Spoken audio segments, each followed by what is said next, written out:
Shalom saudara, semoga keadaanmu baik-baik saja. Dan sekarang kita akan mulai hari ini. Tarik nafasmu perlahan, hembuskan, biarkan pikiranmu tenang, dan biarkan hatimu hadir sepenuhnya pada momen ini. Hari ini kita masuk ke ruang yang sunyi, ruang yang jarang disentuh dalam hidup seorang pria. Ruang di mana kata-kata berhenti, tetapi beban tidak ikut berhenti. Yaitu ruang yang disebut diam karena malu. Malu adalah salah satu luka yang paling dalam. Ia tidak selalu terlihat, ia tidak selalu diucapkan, namun ia menekan, membungkam, dan mengikat dari dalam. Banyak pria tumbuh besar dengan membawa rasa malu. Malu karena melakukan kesalahan, malu karena merasa tidak cukup baik, malu karena pernah jatuh, malu karena seseorang pernah merendahkan mereka, atau malu karena masa lalu yang seakan terus mengikuti. Dan karena tidak tahu harus berbuat apa, banyak pria mengambil jalan yang paling sederhana, yaitu diam.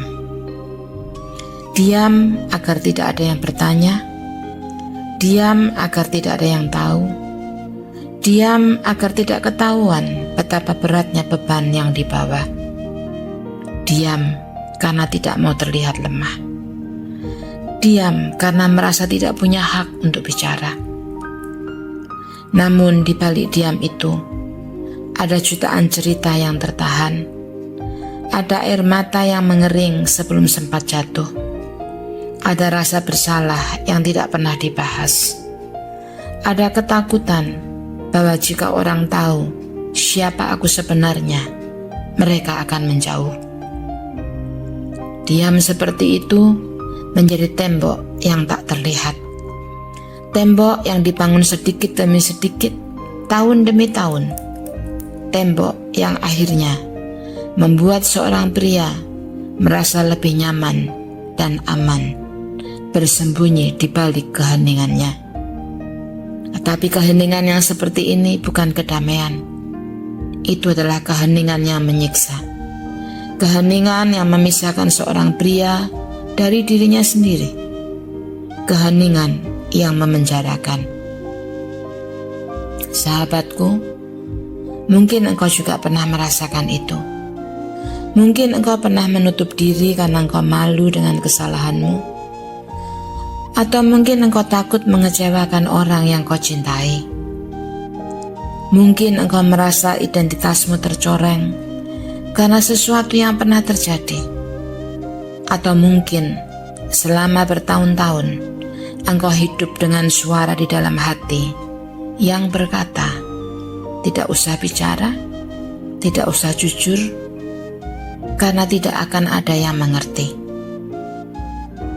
Tetapi dengarkan baik-baik, Tuhan tidak akan pernah mempermalukan dirimu. Manusia mungkin saja mentertawakan. Manusia bisa mengingat masa lalumu lebih keras daripada perjuanganmu hari ini. Tetapi Tuhan tidak seperti itu. Ketika Adam bersembunyi karena malu, Tuhan datang bukan dengan hukuman, tetapi ia datang dengan sebuah pertanyaan penuh kasih. Di manakah engkau? Pertanyaan itu bukan untuk mengungkit rasa bersalah, bukan untuk membuat Adam semakin tenggelam dalam rasa malu, tetapi itu sebenarnya adalah sebuah ajakan, sebuah undangan, sebuah panggilan untuk keluar dari persembunyian. Hari ini Tuhan menanyakan hal yang serupa kepadamu. Di manakah engkau? Bukan karena Tuhan tidak tahu posisi tubuhmu, tetapi karena ia ingin menyentuh kedalaman hatimu. Ia tahu rasa malumu, Ia tahu bebanmu. Ia tahu alasan dibalik diam yang panjang itu. Ia tahu betapa engkau berusaha menjadi kuat, bahkan ketika hatimu nyaris runtuh. Dan ia tidak datang untuk menjatuhkanmu. Ia datang untuk memulihkanmu. Sahabatku, engkau mungkin menjalani hidup bertahun-tahun dengan mencoba menutupi sesuatu, menyembunyikan aib, atau menyembunyikan sesuatu yang kau tidak ingin siapapun tahu. Menyembunyikan kegagalan, menyembunyikan pilihan bodoh yang pernah kau lakukan dan kau sesali, atau menyembunyikan sisi rapuh dari dirimu yang tidak pernah engkau berikan kesempatan untuk sembuh. Hari ini dengarkan, malu bukan identitasmu, malu bukan takdirmu. Rasa malu mungkin berkata, aku kotor, aku tidak layak, aku tidak berharga.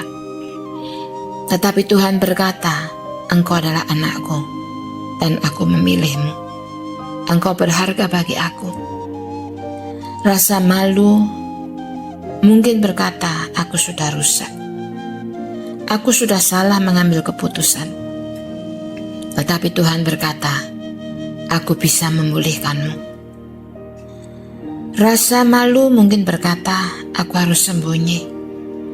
Tetapi Tuhan berkata, datanglah kepadaku.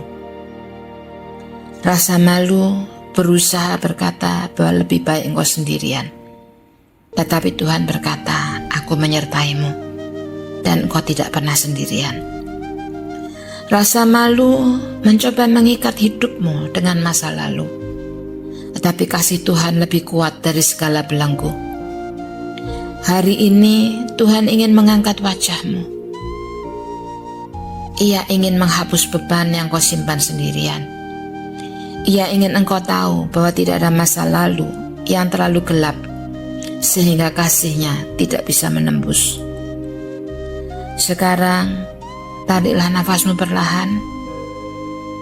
Biarkan hatimu menerima kebenaran ini dan mengakui bahwa engkau mungkin pernah gagal, tapi engkau tidak bisa didefinisikan karena kegagalanmu. Karena itu ucapkan dalam hati, atau jika engkau berani, ucapkan dengan suara pelan sampai telingamu mendengar. Katakan, aku bukanlah kegagalanku. Aku tidak lagi dikendalikan oleh rasa malu. Aku berdiri karena kasih Tuhan menopang aku.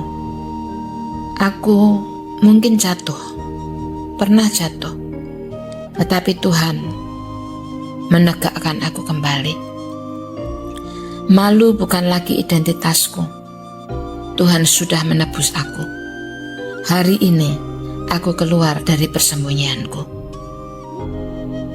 Dan kita lanjutkan dengan deklarasi firman. Katakan, tertulis dalam Roma 10 ayat 11, setiap orang yang percaya kepadanya tidak akan dipermalukan. Dan sekarang saudaraku, atau nanti ambil waktu, buka buku jurnalmu dan tuliskan dengan jujur. Bertanyalah pada dirimu, hal apa yang paling aku sembunyikan karena malu? Biarkan kata-katamu mengalir tanpa sensor, karena tidak ada yang menghakimi, tidak ada yang mengintip. Ini hanya antara engkau dan Tuhan. Dan tulis jawabannya. Apa yang paling kau sembunyikan karena malu? Pertanyaan berikut, bagaimana hal itu mempengaruhi caramu menjadi pria, menjadi pasangan, atau menjadi ayah? Lihatlah kembali pola-pola yang terbentuk. Diam, menjauh, takut, defensif, atau apa? Lihatlah bagaimana rasa malu sudah mempengaruhi sikap, pilihan, bahkan cara kamu mencintai. Lalu pertanyaan yang berikut, apa yang akan berubah jika aku menyerahkan rasa malu itu sepenuhnya kepada Tuhan hari ini? Bayangkan hidupmu tanpa beban itu. Bayangkan dirimu keluar dari persembunyian dan mulai memiliki relasi yang lebih terbuka. Bayangkan dirimu berjalan dengan kepala yang terangkat, bukan tertunduk lesu. Bayangkan caramu memimpin, melayani, dan mencintai dengan kebebasan. Bayangkan apa yang terjadi. Seperti apa jika rasa malu tidak lagi menjadi suara yang memerintah hidupmu? Ini bukan pekerjaan satu hari, tetapi setiap kejujuran adalah langkah menuju kebebasan. Engkau tidak perlu lagi membiarkan rasa malu membuat engkau diam dan menutup diri. Sahabatku, perjalanan belum selesai, dan Tuhan tidak hanya ingin menyembuhkan rasa malumu. Ia membentuk hatimu menjadi semakin kuat, semakin matang, semakin bebas. Besok kita akan masuk ke sebuah tema yang membentuk kehidupan emosional dalam hidup hampir setiap pria sejak kecil, yaitu engkau tidak boleh menangis. Sekarang beristirahatlah, tenangkan teduhkan hatimu.